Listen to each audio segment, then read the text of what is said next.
After America is made on the lands of the Kure Wurrung, Ngunnawal and Ngambri peoples, we acknowledge that they and their ancestors have cared for the lands, rivers and sea, and all living creatures for thousands of generations. We pay our respects to elders past and present and acknowledge that sovereignty was never ceded. We are in a battle for the soul of America. This is a fraud on the American public. Hi, I'm Angus Blackman, and this is After America. A year after Donald Trump was elected President of the United States for the second time, Americans went back to the polls. This was the first real electoral test for the second Trump administration. And in New York City, Virginia, California, and New Jersey, American voters sent Trump and Republicans a very clear message. Tonight we have spoken in a clear voice. Hope is alive. Abigail Spanberger is projected to be Virginia's first female governor ever. Ghazala Hashmi is projected to be the new lieutenant governor and the first Muslim woman elected to statewide office in U.S. history. Tonight, we sent a message. They think they're beginning to see the recipe of a way to fight back against Trumpism. To talk about the economy, to talk about affordability, but also at the same time to tie it to Donald Trump. And as the president is backing away from this ideal, cutting SNAP, ripping away health care, terminating Gateway, we here in New Jersey are bound to fight for a different future for our children. We won because New Yorkers allowed themselves to hope that the impossible could be made possible.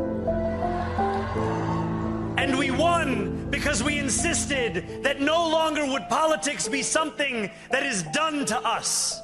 Now it is something that we do.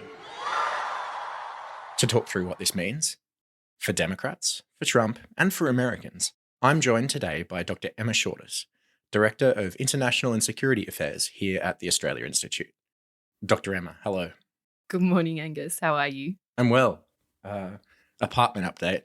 I have a couch, so my office still looks bleak, but I promise I have furniture, and that's really nice. Problem is my lift is broken though, so I have a steadily, really rapidly increasing pile of boxes in my living room that I haven't been game enough to carry down 5 flights of stairs. So, you know. But you're baby a steps. good woke boy and you are going to recycle them, aren't you? Obviously. As per Australia Institute policy. Emma, is hope alive? Democrats just won a bunch of big victories across a number of elections. What happened? Well, hope won, as Zoran Mamdani, the mayor-elect of New York City, put it. So there were, as you mentioned, Angus, a bunch of elections across the United States, and there was a quote-unquote blue wave. Democrats won really across the board. So in gubernatorial elections, what a ridiculous word, in elections for governor in both Virginia and New Jersey, Democrats won easily. So Abigail Spanberger flipped the governorship in Virginia. Mikey Sherrill also won the race in New Jersey by 14 points. Both of those women won more than 56% of the vote in their respective states. In House elections in Virginia, Democrats also won easily. They flipped 13 seats in the Virginia House of Delegates, increasing the majority they already had. In the New Jersey Assembly, it looks like Democrats will have a 2/3 supermajority, which will be the largest since 1973, post-Watergate. So we're talking kind of era-defining election victories at the state level. The one that got the most attention, of course, was Mamdani in New York City. He won easily, as polls had been suggesting for quite some time. He was the first candidate to get more than 1 million votes since 1969. And there are lots of these markers, like results that are the biggest in half a century in a number of places. And the other one, of course, was a slightly different one, that redistricting reform ballot measure that Gavin Newsom put up in response to efforts to gerrymander in Texas. And that passed easily again. And that could give Democrats 5 new seats in Congress in the midterm elections. So there's those really big victories. But as I said, this was kind of a sweeping victory for Democrats where they won a bunch of small-scale races as well. And again, it's stuff they wouldn't normally win. There was a really great article on NPR, on National Public Radio, outlining these kind of littler victories that don't get national attention. But it had lots of little nice examples, like Democrats won a city council seat in Charlotte in North Carolina, and that seat switched parties for the first time since 1999. And so, these small ones don't necessarily matter, but in the grand scheme of things, but they do make a material difference to people's lives on the ground. And it shows kind of, I think, how much the political landscape is shifting and how mobilised voters were. So there was high turnout across the board as well. I want to get to, I guess, what this means and why in just a second, but sticking with the Democrats for the moment, I've already seen a little bit of debate online about which victories meant the most. In cricket, we'll call it the right type of runs. And I saw an interview with Senate Minority Leader Chuck Schumer where he kind of refused to say that he voted for Mamdani, the Democratic candidate in New York City, where he's based. Today is election day in New York City. Did you vote for Mamdani or Cuomo? Look, I voted, and I look forward to working with the next mayor to help New York City. Now the Democrats are so extreme that Miami will soon be the refuge for those fleeing communism in New York City. They flee. They flee. Where do you live? New York City, but I'm trying to leave because I don't want to live in a communist regime. He's taken on Donald Trump, who has endorsed Cuomo. He's taking on the Republican establishment. He is taking on the Democratic establishment. And what he has done is created an incredible grassroots movement, Jake. He has some 90,000 volunteers. There are a wide range of candidates who won ideologically, this relatively diverse group. What does this mean for the party? I mean, I think that's up to the party. I think you're right to flag that there was a lot of push and pull within the Democratic Party even before the race, especially around Mamdani. He's been a particular lightning rod, I think, for that real battle for the soul of the Democratic Party. Who are they focused on? Are they trying to win back white, quote unquote, working class voters that flipped to Trump the last time around? Are they trying to mobilize a young base? Who are they speaking to? What is their strategy? How are they opposing Trump? What do they even stand for? And Mamdani became the lightning rod for that, because he's a self-declared democratic socialist, because he's brown, because he stood for trans rights, et cetera, et cetera. So there is this, which victory matters most? Is it Spanberger in Virginia, a former CIA agent, for crying out loud, who very much campaigned on cost of living issues? And so there's, this continual fight amongst the Democratic Party about, whether they kind of go woke or whether they focus on the issues that really matter to people, like cost of living. I think what these electoral victories show is that it is actually possible to walk and chew gum at the same time. Mamdani, while focused on issues of great concern to voters, including Palestine, including things like trans rights, also focused really strongly on cost of living. Yeah, a big part of his campaign was focused on that, right? Yeah, exactly. He talked about taxing the rich in order to fund free childcare. So, I think Mamdani shows it's possible to do both, but probably what it also shows, and some of the best analysis I've seen suggests this, is that what you've got to do is find locally appropriate candidates, candidates who appeal to the people who are going to vote in an election. And that means generally having somebody different standing in New York City to somebody who's standing in Virginia. So candidates who are able to speak to voters, but who are also able to lead. And I think this shows both that is possible, but also shows what a broad church the Democratic Party is. It's not ideologically united. It is spread across a spectrum, and that's okay. It can do that and still win. It doesn't only have to pick one lane, I guess. Yeah. And I mean, in a country as big and diverse as the United States, surely it has to, right? Like, how could it be any other way? You've got to appeal to different sections of American society. Like, obviously that's a political challenge to, make sure your messaging in North Carolina doesn't put off voters in New York City. But that's the job of politicians, isn't it? Exactly. And I mean, it's entirely possible if you're doing that in good faith. I think so much of the conversation around this assumes that politics is an exercise in PR and not an exercise in substance. Yeah. And again, what the last week shows is that if there's substance behind a candidate, if a candidate is authentic and speaking to voters, then it is entirely possible, to be locally focused within the umbrella of a national party. Of course, that's more difficult when you're choosing a presidential candidate, and that's partly why I think these fights are playing out as they are. But again, that this shows that it's entirely possible. I think, though, one thing that did really stand out to me was some analysis also in NPR, and we can link this into the show notes, that was kind of suggesting that people not get carried away with the blue wave and these really significant victories for Democrats, because, as this piece said, polling still shows that the Democratic Party, is historically unpopular. And that is, I think, partly a reflection of the infighting that we've just been talking about. But this piece was basically arguing the Democrats are historically unpopular. They're just not quite as unpopular as President Trump, who's even more historically unpopular. So it was kind of the vibe from that was that Democrats in this situation are the least worst option. And I think that's probably true in some cases. I think, Mamdani has clearly mobilized a mass movement and has a huge amount of enthusiasm behind him. But that won't necessarily translate nationally if the Democrats aren't able to, get their shit together, basically.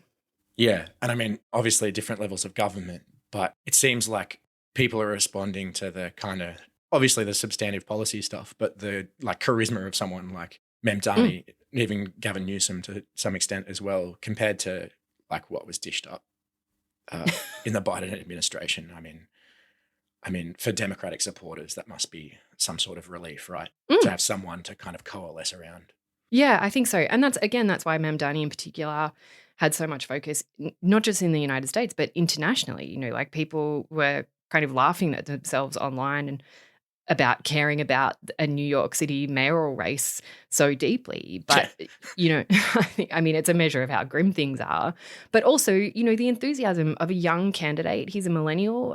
He's 34? Yeah, and he's generating this kind of enthusiasm in a political environment that's infused with such awful fascism and white supremacy, that's normalized the most horrendous racism. To have a brown candidate win so comprehensively is inspiring and does show that, that the kind of Trumpian politics is not inevitable and it's not necessarily forever. And, I think people are holding on to that really tightly for very understandable reasons. I am too. Yeah. So something you alluded to in your previous answer was about, I guess, the economy. Mm-hmm. To what extent can we say that's kind of a through line in this group of victories? I mean, the US is in the middle of the longest government shutdown in its history. Is it too much to just say it's the economy stupid energy going on here? I don't think it is too much to say. I mean, media narratives do want a nice, easy story and a nice, simple explanation for things. So we shouldn't necessarily get carried away with that. I think people are very complex, and reducing their voting decisions down to one straightforward thing just isn't a reflection of how life works. No. But having said that, all of the exit poll data from, the major media networks suggests that in the three major races in Virginia, in New Jersey and in New York City, the economy and affordability, so cost of living, were, the most important issue for voters. And Mamdani himself spoke about that a lot. A lot of his campaign, as he framed it, was based around listening to New Yorkers, literally walking around, talking to people about the things that mattered to them. And that's what came up, and his approach to his democratic socialist policies was informed by that, taxing the rich, taxing billionaires in order to provide free childcare, to provide free buses, things that, alleviate significant cost of living pressures in one of the most insanely expensive cities in the world. And voters are clearly responding to that. And I think you're right, Angus, to highlight the longest shutdown in American history, because the effects of that are really being felt by people in an economy that's already cooked for working class and even middle class people. Inequality is growing extremely rapidly. Elon Musk literally just got a $1 trillion payday. Like we're talking we're talking insane amounts of money, while the 40 million people who are benefits of SNAP, which is the Supplemental Nutritional Assistance Program. It's like often referred to as food stamps, but it's basically government assistance to assist people in buying healthy food, so that they get the nutrition that they need. 40 million users of that program aren't receiving their monthly payments because of the government shutdown, but also because the Trump administration is refusing to pay those benefits through emergency funds, which it can legally do in a shutdown, and in fact has been ordered to do by the Supreme Court, but is not implementing in full. So people are people who are already struggling are now under even more pressure. And we've talked about this before, of course, when it comes to the rising cost of health insurance. And then you put that alongside the other issues that are being caused by the shutdown, including real pressure on air travel, because, of course, that is federally run. So, airport security staff, air traffic control staff who are paid by the federal government are not being paid. There's been a 4% reduction in capacity, as I understand it, as a result of the shutdown. So already more than 1,700 flights have been cancelled. And they're suggesting that there could be a 20% reduction in staff by Thanksgiving weekend, which will be disastrous for Americans. And so who gets the blame for that is pretty important politically speaking. And these results suggest that, the blame is going to sit with Trump and Republicans. Yeah. I'm not a political strategist, but it would seem like your two options as president in this situation are to shift the blame or to tell everybody that things are actually okay. And I mean, shifting the blame doesn't sound like it's working particularly well, particularly when you're bragging about all these economic policy decisions that like people aren't feeling on the ground, that they're certainly not making people feel better, or telling people everything's okay, which feels like kind of one of the problems that the Democrats had last time around, right? Like one of the reasons people responded to Trump is that people in a lot of places had for decades felt like things were fucked. Yeah. And so now it seems like the Republicans are having to do the same thing. Do you think that's fair enough? Yeah, I do. I think that's absolutely fair enough. And you're right that, the Biden administration and Biden surrogates were going around saying, oh, but look at all these economic indicators. GDP's great. Like growth's great. You guys are all wrong. You just don't understand. Yeah. Telling voters that they're wrong, that's really a winning political strategy. Generally goes really well. I mean, I guess to his credit, Trump is better at doing that. Like he's much better at setting the narrative and redirecting blame. We know he's a master of that. He's also really good at exploiting a kind of structure within American political culture that punches down, that plays on people's fears that people with less than them are coming for them, particularly along racial divides. That's a big part of Trump's appeal. And so I think we can expect, and really we're already seeing a further doubling down, if that's even possible, on that rhetoric around immigration and floods of immigrants, for example, and them being responsible for economic turmoil or whatever it is. Trump is very good at that. He's also very good at rewarding his own supporters. So, there may be targeted assistance programs, for example. Like remember in his last administration, he sent out checks that he had signed personally, with his big Sharpie signature on it. So I don't think we should ever underestimate Trump's ability to turn things around. But the message coming out of these election results is very, very clear. Yeah. We will track them, we will map them, we will network them, and we will hunt them and kill them because they're trying to and they are killing and poisoning the American people. The Trump administration considers Venezuela's authoritarian leader, Nicolas Maduro, as illegitimate and a narco-terrorist. He has offered everything. He's offered everything. You're right. You know why? Because he doesn't want to fuck around with the United States. The president was pressed overnight if the U.S. would go to war with Venezuela. I doubt it. I don't think so. But they've been treating us very badly, not only on drugs. So in the meantime, the administration is stepping up its military efforts with regard to Venezuela, and it's just sent an aircraft carrier off the coast of Venezuela. How cynical should we be about these efforts in Venezuela, the administration bragging about blowing up fishing boats and killing people, which it says are linked to drug traffickers, but doesn't really provide evidence for that. Yeah, how cynical should we be about this? Is it for real, or is it a ploy, a distraction?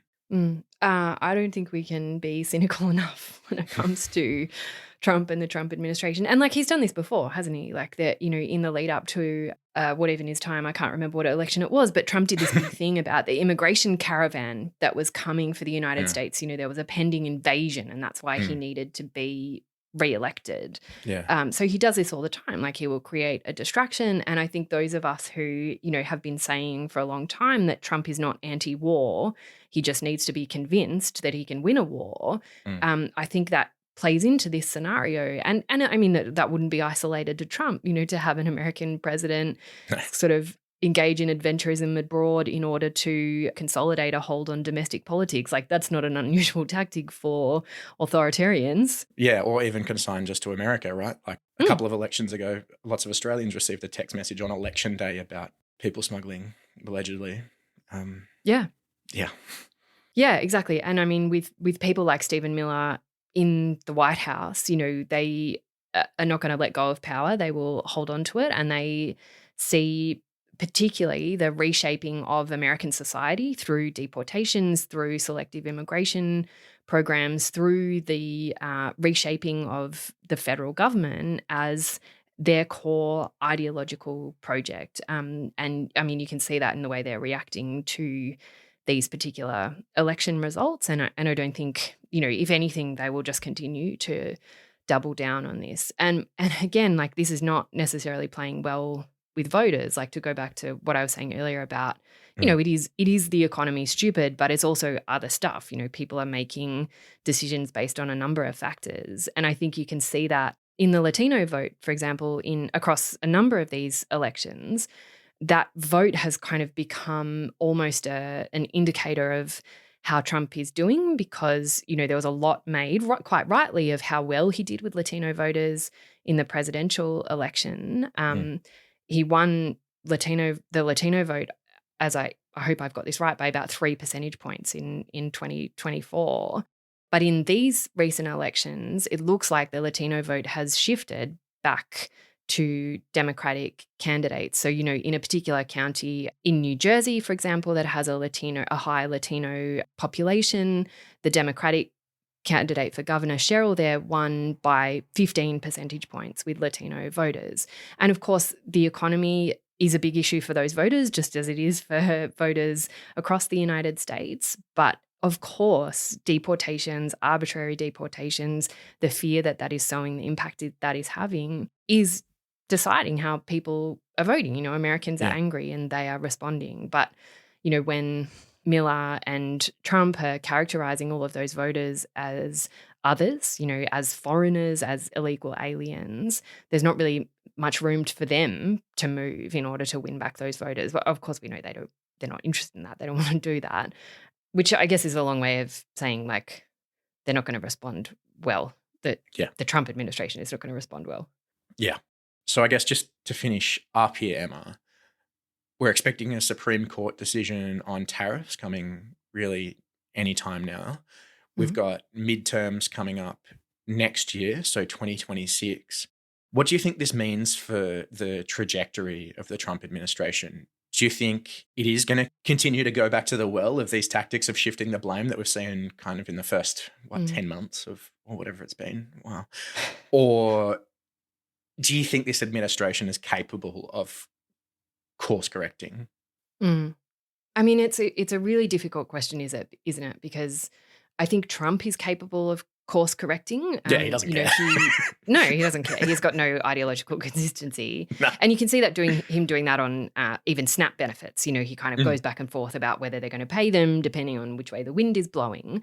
But I think, again, you know, the difference with Trump 2.0 is the people he's got in his administration and the way that this federal government has now been, you know, effectively overtaken by Project 2025 and that part of the Trump universe. So Trump may be capable of course correcting, but the rest of the administration isn't necessarily interested in that And I think we can see that in the reaction to these elections. As I was saying, Stephen Miller tweeted in response to this, understand what our immigration system has done to us. So he's effectively saying that, this is a foreign takeover of American democracy. That's why Mamdani has been elected in New York, and they will respond accordingly. And in the far right universe, they're making noises about the 19th Amendment, which gave women the vote, and saying, that needs to be repealed. Like, these are the kinds of people that are in and around that administration.